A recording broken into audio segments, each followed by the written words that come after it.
नमस्कार दोस्तों, आप सभी का एक बार फिर से स्वागत है हमारे चैनल दुर्गा भक्ति मार्ग में। आज मैं आप सभी को सुनाऊंगी माँ कालरात्रि व्रत कथा। आज चैत्र माह के शुक्ल पक्ष की सप्तमी तिथि है। आज का दिन भूमंडल की अधिष्ठात्री देवी माँ कालरात्रि को समर्पित है। तो आज मैं आपको सुनाने जा रही हूँ माँ कालरात्रि की बड़ी ही दुर्लभ कथा। पौराणिक कथाओं के अनुसार शुंभ और निशुंभ और रक्तबीज नामक 3 दुष्ट दैत्य थे। इन तीनों ने मिलकर तीनों लोकों में हाहाकार मचा रखा था। समस्त प्राणियों और देवताओं के सामने जीवन संकट उत्पन्न हो गया था। इन दुष्ट दैत्यों के बल के आगे कोई भी अस्त्र शस्त्र टिक नहीं पा रहा था। अंत में परेशान होकर सभी देवतागण भगवान शिव के पास जा पहुँचे और उनसे समस्त प्राणियों और अपने प्राणों की रक्षा की गुहार लगाई। शिवजी ने देवताओं की व्यथा को समझते हुए उन्हें शीघ्र ही इस संकट से छुटकारा दिलाने एवं समस्त प्राणियों की सुरक्षा का वचन दिया। शिव शंकर जी को पता था कि इन दैत्यों का संहार माँ पार्वती ही कर सकती थी। इसके बाद भगवान शिव ने माँ पार्वती से कहा, हे देवी, आप आदि शक्ति जगत जननी हैं। आपके तेज का सामना तीनों लोकों में कोई नहीं कर सकता। आप इन दुष्ट राक्षसों का वध करके इस सृष्टि की रक्षा करें। शिव जी की आज्ञा पाकर पार्वती माँ ने माँ दुर्गा का रूप धारण किया तथा शुंभ और निशुंभ रक्तबीज का वध करने निकल पड़ी। मगर उन दानवों को समाप्त करने में एक विकराल समस्या थी। रक्तबीज को यह वरदान मिला हुआ था कि जहाँ भी उसके रक्त की एक बूंद नीचे गिरेगी, वहाँ रक्तबीज जैसा दूसरा दानव उत्पन्न हो जाएगा, जिसके कारण उसका वध करना अत्यंत कठिन हो जाता था। माँ दुर्गा ने दानवों की सेना का संहार करना प्रारंभ कर दिया और भीषण युद्ध हो रहा था। ऐसा लगता था जैसे पृथ्वी रक्त से लाल हो जाएगी। माँ दुर्गा अपने सिंह पर सवार होकर दानवों के खेमे में प्रलय मचा रही थी।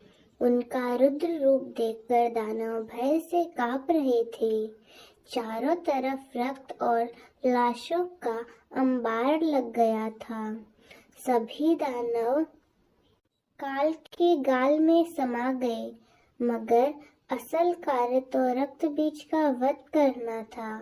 अब देखिए, माँ दुर्गा जब भी रक्तबीज पर प्रहार करती वह हंसने लगता और जहाँ भी धरती पर उसका रक्त गिरता सैकड़ों रक्तबीज पुनः उठकर माता से युद्ध करने लगते।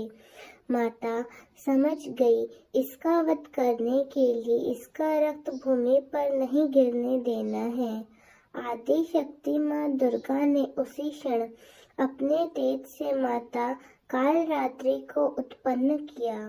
जैसे ही माँ दुर्गा ने रक्तबीज का सर काटा, कालरात्रि ने उसका रक्त नीचे गिरने से पहले ही अपने मुंह में भर लिया और दूसरा रक्तबीज उत्पन्न न हो सका।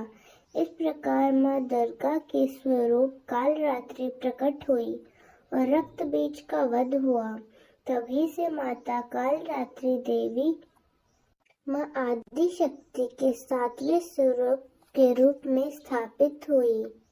इस दिन जो भी साधक व्रत करता है और माता की कथा का श्रवण करता है, उनका पूजन करता है, उसके लिए ब्रह्मांड की समस्त सिद्धियों का द्वार खुलने लगता है और उसके समस्त पापों और विघ्नों का नाश होता है।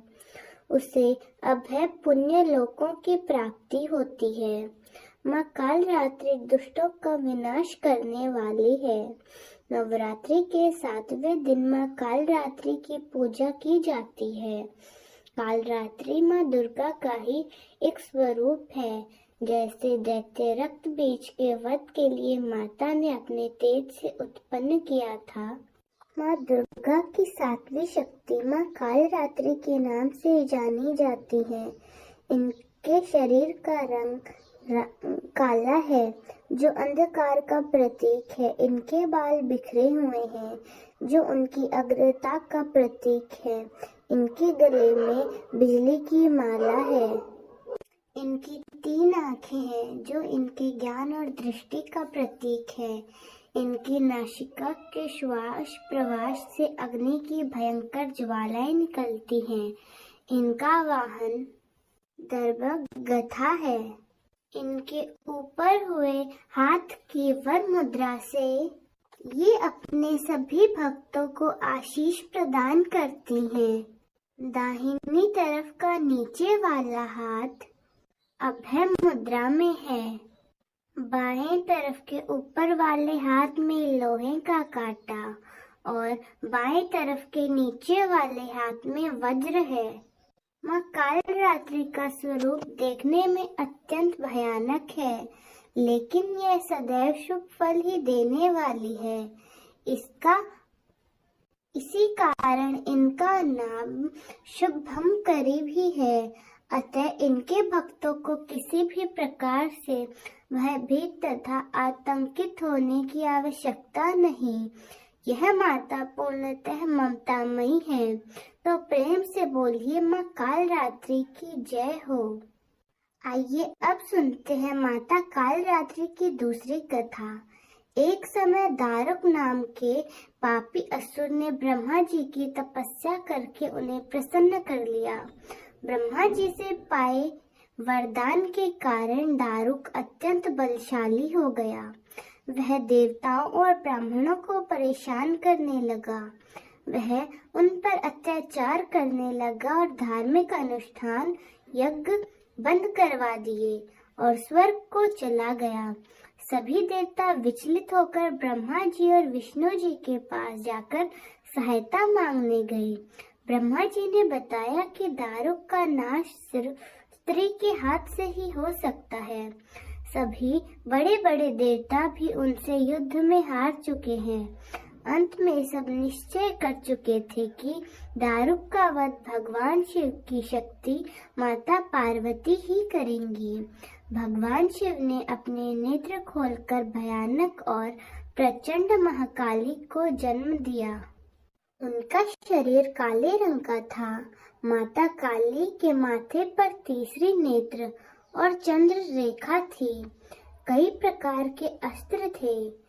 महाकाली के प्रचंड रूप को देखकर सब थर थर कांपने लगे और वहां से भागने लगे। युद्ध में दारुक महाकाली से पराजित हुआ और इस तरह उस दुष्ट का अंत हुआ। महाकाली के भयानक रूप से चारों तरफ की अग्नि भयानक लपटें उत्पन्न हो गई। महाकाली के क्रोध को भगवान शिव ही रोक सकते थे, इसीलिए उन्होंने एक बालक का रूप लिया। भगवान शिव शमशान पहुंचे और वहां बालक के रूप में लेटकर रोने लगे। छोटे बालक को देखकर महाकाली का क्रोध शांत हो गया और उनके हृदय में ममता भावना जागृत हो गई। उन्होंने शिवजी रूपी छोटे बालक को उठाया और अपने स्तनों का दूध पिलाने लगी। इसीलिए इन्हें कहते हैं शिवधात्री। इस प्रकार से शिवजी ने उनके क्रोध को पी लिया। इस प्रकार महाकाली का भयानक और प्रचंड क्रोध शांत हुआ। इसके बाद महाकाली मूर्छित हो गई। उन्हें होश में लाने के लिए भगवान शिव ने तांडव नृत्य किया। होश में आने पर वे पुनः माता पार्वती के रूप में आ चुकी थी। माता पार्वती भगवान शिव का नृत्य देखकर नृत्य करने लगी, जिसके कारण उन्हें योगिनी नाम से पुकारा जाता है। तो एक बार फिर से बोलिए माँ कालरात्रि की जय, माँ पार्वती की जय, भगवान शिव की जय। तो दोस्तों, कैसी लगी आपको हमारी आज की कथा? कमेंट्स में जरूर बताएं। धन्यवाद।